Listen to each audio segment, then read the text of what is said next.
हाँ नासिर, हाँ मैंने सुन ली तुम्हारी बात, हाँ मैं समझ पा रहा हूँ। नहीं लेकिन आप मेरी बात ये सुनो, जब हम शागिर्दियत के हवाले से उसे कुछ समझाएंगे आगे अपने स्टूडेंट्स को, तो आप उन्हें ये बताएं कि खुदाम यीशु मसीह की मिसाल जो है वो हमारे लिए सबसे अजीम मिसाल है।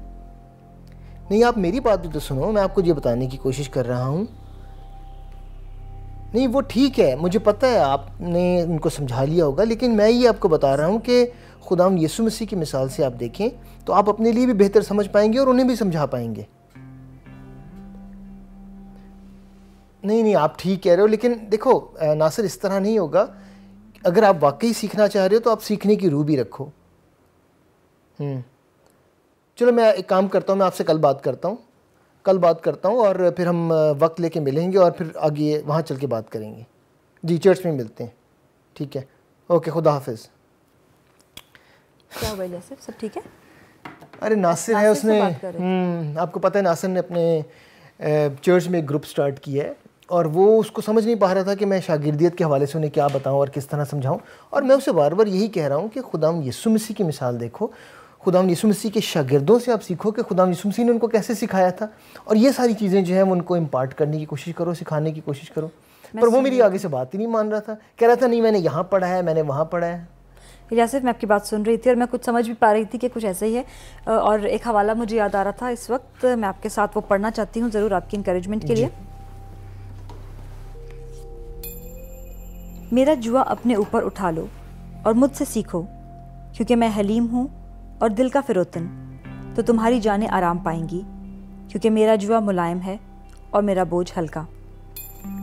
हाँ खुदाम का कलाम है, खुदा का कलाम ये बताता है। यासिर काशिफ ये बात नहीं है, मैं हलीमी के हवाले से मैं ख़ुद इस चीज़ को मानता हूँ, करता हूँ, लेकिन कई दफ़ा आपको थोड़ी सी चीज़ें जो हैं वो डिसिप्लिन के लिए बतानी पड़ती हैं। अगर ऐसा ना हो तो फिर कई दफ़ा आपके शागिर्द भी जो है वो आपकी बात नहीं सुनते। नहीं यासिफ, वाकई में आप ठीक कह रहे हैं, आपकी बात मुझे वाकई में इंटरेस्टिंग लग रही थी। और शागिर्दियत के हवाले से जो बातें आप कर रहे थे, मैं खुद चाह रही थी कि मैं आपसे कहूँ कि मैं सीखना चाहती हूँ।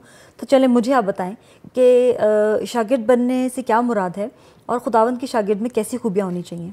चलें ये तो अच्छी बात है, यही चीज़ें मैं आगे नासिर को भी बताऊँगा ताकि वो भी सीख सके। काशिफा मैं आपको ये बताता चलूँ कि शागिर्दियत जो है ये बहुत ही एक अहम अमल है। ये एक नए मसीही को रूहानी बालिदगी की तरफ जो है वो आगे लेके जाता है। और इससे पहले कि हम इस पर गुफ्तगू करें, मैं ये पूछना चाहूँगा कि आपको पता है कि शागिर्दियत का या शागिर्द होने का मतलब क्या है? मैं समझती हूँ शागिर्द जो है वो शख्स है जो किसी से सीखता है और कोई उसके पीछे चलता है। ऐसा शख्स जो किसी को अपने पीछे लेके चले या सीखने वाला हो, उसे हम शागिर्द कहते हैं। और याद रखें कि खुदावंद की शागिर्द बनना इतना आसान नहीं था। खुदावंद ने जब अपने शागिर्दों को चुना तो उनको एक कीमत देनी पड़ी थी, और खुदावंद के शागिर्द बनने के लिए हमें भी एक कीमत देनी पड़ती है और खुदावंद से उसी तरह सीखना पड़ता है। और शागिर्द जो है वो होते भी यही हैं जो कि सीखने वाले हों। बिल्कुल इलासिफ, जैसे आपने भी कहा कि शागिर्द की यही सबसे बड़ी खूबी है कि वो सीखने वाला होता है और सीखता है खुदावंद के कलाम से और खुदावंद से, यीशु मसीह से। जी, और काशिफा एक चीज़ मैं और ज़रूर बताना चाह रहा हूँ शागिर्दियत के हवाले से। जैसे आपने यही वाला हवाला पढ़ा था, क्यों ना हम इसी हवाले को पढ़ें, मत्ती की इंजील उसका 11वां बाब और उसकी 29 और 30वीं आयत। इसे आप हमारे लिए दोबारा पढ़ें और कुछ चीज़ें इसमें से हम खुदा के कलाम में से, इस हिस्से में से हम रहनुमाई के लिए लेंगे। ठीक है। मेरा जुआ अपने ऊपर उठा लो और मुझसे सीखो, क्योंकि मैं हलीम हूँ और दिल का फिरोतन, तो तुम्हारी जानें आराम पाएंगी, क्योंकि मेरा जुआ मुलायम है और मेरा बोझ हल्का। जी, खुदावन का कलाम यहाँ पर कहता है कि मुझसे सीखो। और खुदावन से अच्छी मिसाल हमारे सामने कौन सी हो सकती है? खुदावन की अजीम मिसाल सिर्फ शागिर्द बनाने के हवाले से नहीं, बल्कि दुनिया के और बाकी दुनियावी मामलों में भी, रूहानी मामलों में भी खुदावन की मिसाल सबसे अजीम मिसाल है। और यही मैं नासिर को भी बता रहा था। तो खुदावन का कलाम कहता है कि मुझसे सीखो, क्योंकि मैं हलीम हूँ और मैं दिल का फिरोतन हूँ, और तुम्हारे जाने आराम पाएंगी। जब हम खुदावन से सीखते हैं तो ही बेहतर तौर पर शागिर्दियत के हवाले से सीख सकेंगे। और शागिर्दों ने इस अमल को और खुदावंद यीशु मसीह की इस सिफ़त को जो है वो अपनी ज़िंदगी में अपनाई, क्योंकि उन्होंने हलीमी को और इनकसारी को जो है वो अपनाया। खुदावंद के शागिर्द जो होते हैं वो सिर्फ एक लम्हे के लिए नहीं सीखते, बल्कि खुदावंद के शागिर्द जो है वो उम्र भर के लिए सीखते हैं। बिल्कुल, ये ऐसा नहीं है कि एक स्टेज आपने कर ली, एग्ज़ाम पास किया और ख़त्म हो गया। It's not like that. ये इस तरह होता है कि जब आप लगातार उम्र में बढ़ते चले जाते हैं, मिनिस्ट्री में बढ़ते चले जाते हैं, तो आहिस्ता आहिस्ता आहिस्ता खुदा के कलाम से आप सीखते चले जाते हैं। और मैं इसके लिए आपके सामने फिलिपियों उसका 3 बाब और उसकी 12वीं आयत जो है वो आपके सामने ज़रूर पढ़ना चाहूँगा। और इसमें यूँ लिखा हुआ है, फिलिपियों उसका 3 बाब और उसकी 12वीं से 14वीं आयत, ये गर्ज़ नहीं कि मैं पा चुका या कामिल हो चुका हूँ, बल्कि उस चीज़ के पकड़ने के लिए दौड़ा हुआ जाता हूँ जिसके लिए मसीह यीशु ने मुझे पकड़ा था।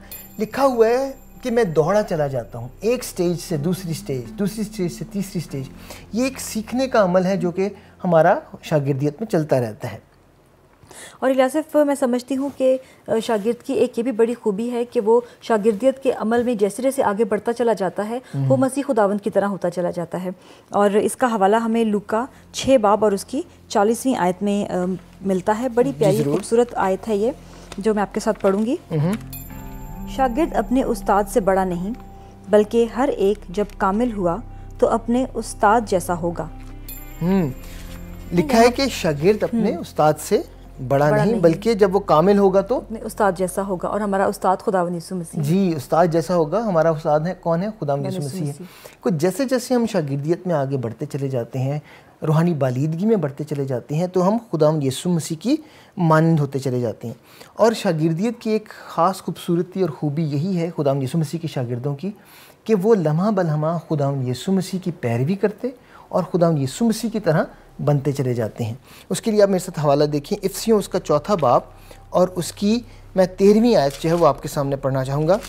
इफ्सियों 4 बाब और उसकी 13वीं आयत, और उसमें यूँ लिखा है, जब तक हम सब के सब खुदा के बेटे के ईमान और उसकी पहचान में एक ना हो जाएं और कामिल इंसान ना बने, यानी मसीह के पूरे कद के अंदाजे तक ना पहुँच जाएं।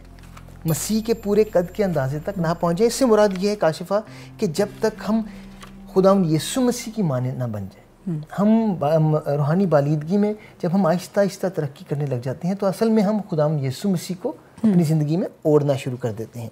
और ये खुदावंद के शागिर्दों की एक खूबसूरत जो है वो खूबी जो है हमें नज़र आती है।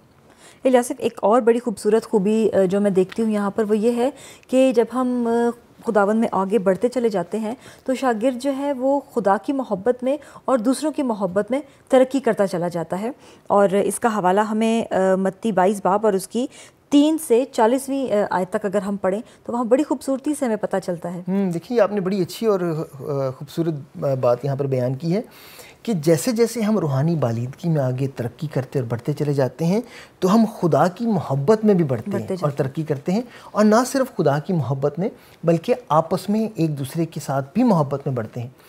काशिफ़ा, जब हम सलीब का निशान देखते हैं तो सलीब का निशान बिल्कुल यही चीज़ ज़ाहिर करता है कि हमारा मिलाप खुदा के साथ और फिर आपसी मिलाप। बिल्कुल। और खुदावंद यीशु मसीह के शागिर्द होते हुए जैसे जैसे हम खुदावंद में तरक्की करते हैं, बढ़ते हैं, तो हमारा खुदा के साथ भी मिलाप और मजबूती जो है रिश्ते में और ताल्लुक़ में कायम होती है, और फिर आपस में भी। एक बात यहाँ पर मैं ज़रूर बयान करता चलूँ, और वो ये है कि खुदावंद यीशु मसीह के शागिर्द जो हैं वो दूसरों की रहनुमाई करने में भी आगे होते हैं। सिर्फ ऐसा नहीं कि आपने खुदावंद के कलाम से सीखना है और खुदावंद की ज़ात से सीखना है, बल्कि ये लोग जो खुदावंद की खिदमत में हैं, ये हर चीज़ में खुदावंद को अब मुक़द्दम दर्जा और पहला दर्जा देना शुरू कर देते हैं। ये अपनी ज़िंदगी में अपनी रहनुमाई के लिए खुदावंद को आगे रखते हैं। खुदावंद के हर पहलू में, ताल्लुकात में, असासों में, अपनी शख्सियत में भी।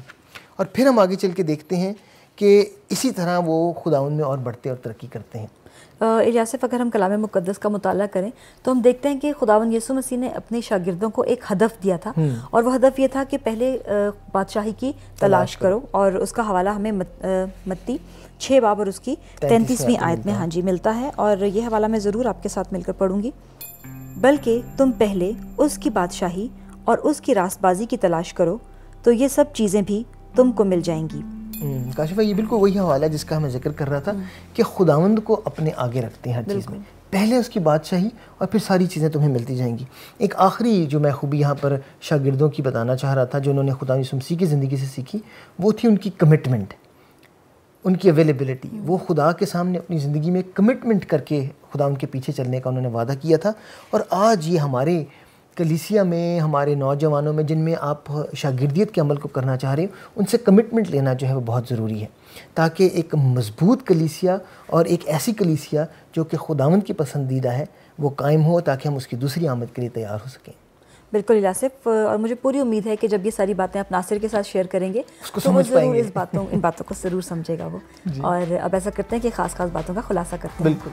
खुदावंद यीशु मसीह के शागिर्द उससे सीखते हैं और ये सीखने का अमल उम्र भर का होता है। मसीह होते हुए हमसे अपने उस्ताद खुदावंद यीशु मसीह की मानंद बनने की तवक्को की जाती है। मसीह के शागिर्द खुदा और दूसरों से मोहब्बत करते हैं। यीशु के शागिर्द खुदा की खिदमत के लिए हर वक्त तैयार रहते हैं। प्रोग्राम डिसाइपलशिप एसेंशियल्स में हमारे साथ रहने के लिए आपका बहुत बहुत शुक्रिया। अगले प्रोग्राम में आपसे फिर मुलाकात करेंगे, तब तक के लिए खुदा हाफिज। हाँ, नासिर बात कर रहे हैं।